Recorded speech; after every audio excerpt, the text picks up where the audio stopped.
Hello, my name is David Sampedro. I'm one of the attorneys here at Panter, and Sampedro, a law firm dedicated to protecting Florida's families.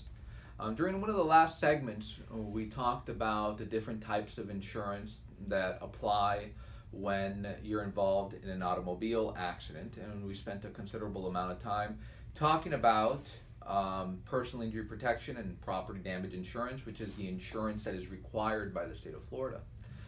Today I wanted to talk to you a little bit more about other types of insurance that might pertain and you might need to be able to make a claim if you were injured in a car accident.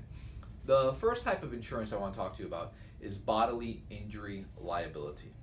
Now, assuming you were involved in a car accident and the other person was responsible for causing the accident and you sustained injuries as a result of that accident, and in fact sustained what they call permanent injury once you attain what is known as maximum medical improvement, meaning that doctors have treated you, they provided medical care and treatment to you, and they've said, hey, you're as good in a position as you're going to be, and the complaints you have will be with you for the remainder of your life. Assuming you do have those types of injuries, you can make a claim for pain and suffering. Now, what insurance would apply to that? Whereas PIP, personal injury protection, we talked about, would pay for your own medical expenses and you would use your own insurance policy. You would look to the other driver, the driver responsible for causing the accident, to see if they have what is called bodily injury liability.